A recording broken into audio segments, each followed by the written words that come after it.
حضرت علی نے فرمایا، سب سے زیادہ غنی وہ شخص ہے جو اللہ تعالیٰ کی تقسیم پر راضی ہے۔ جھوٹ بول کر جیتنے سے اچھا ہے تم سچ بول کر ہار جاؤ۔ عقل مند ہے وہ شخص جو انجام سوچ کر کام کرے۔ اس کو دوست مت بناؤ جو کسی محفل میں آپ کو شرمندہ کرے، خواہ وہ مذاق ہی کیوں نہ کر رہا ہو۔ لوگوں کے غلام مت بنو جب اللہ نے تمہیں آزاد پیدا کیا ہے۔ جب انسان کی عقل مکمل ہو جاتی ہے تو اس کی گفتگو مختصر ہو جاتی ہے۔ اگر کوئی تم سے جلتا ہے تو بجائے غصہ ہونے کے ان کی جلن کی قدر کرو، کیونکہ یہی وہ لوگ ہیں جو تمہیں خود سے بہتر سمجھتے ہیں۔ پریشانیاں حالات سے نہیں، خیالات سے پیدا ہوتی ہیں۔ اگر تم اس وقت مسکرا سکتے ہو جب تم پوری طرح ٹوٹ چکے ہو تو یقین جانو دنیا میں تمہیں کبھی کوئی نہیں توڑ سکتا۔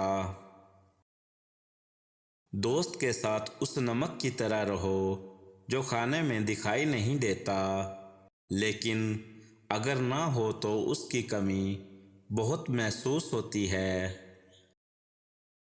لوگوں سے یاد کرنے کا شکوہ مت کرو، کیونکہ جو انسان اپنے رب کو بھول سکتا ہے وہ سب کو بھول سکتا ہے۔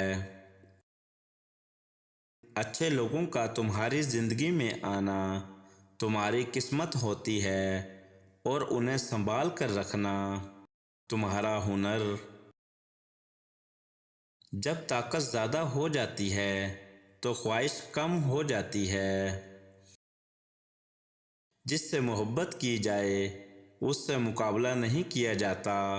کسی کو پا لینا محبت نہیں بلکہ کسی کے دل میں جگہ بنا لینا محبت ہے۔ تیرا نفس تجھ سے وہی کام کروائے گا جس کے ساتھ تو نے اسے مانوس بنایا ہے۔ انسانیت بہت بڑا خزانہ ہے، اسے لباس میں نہیں انسان میں تلاش کرو۔ دنیا میں 1000 رشتے بناؤ لیکن ایک رشتہ ایسا بناؤ جب ہزاروں آپ کے خلاف ہوں تو وہ ایک آپ کے ساتھ ہو۔ ہمیشہ ایسے شخص کا چناؤ کرو جو آپ کو عزت دے، کیونکہ عزت محبت سے کہیں زیادہ خاص ہوتی ہے۔ جسے تقدیر پر یقین ہوتا ہے وہ اپنے اوپر نازل ہونے والی مصیبتوں سے نہیں گھبراتا۔ جو انسان کسی کے احسان کا شکر گزار نہیں ہے وہ آئندہ ضرور اس سے محروم ہو جاتا ہے۔ 2 چیزیں ایسی ہیں جن کے ثواب کا وزن نہیں ہو سکتا، معافی اور عدل۔ تم جنت نہ مانگو بلکہ تم دنیا میں ایسے کام کرو کہ جنت تم کو مانگے۔ دوستی کا بھرم صرف وہ لوگ رکھ سکتے ہیں جن کے وجود میں سمندر جتنا دل ہو۔ ہمیشہ سچ بولو تاکہ تمہیں کبھی قسم کھانے کی ضرورت نہ پڑے۔ ان لوگوں کو کھونے سے ڈرو جن کے نزدیک دوستی کے رشتے خون کے رشتوں سے زیادہ عزیز ہوں۔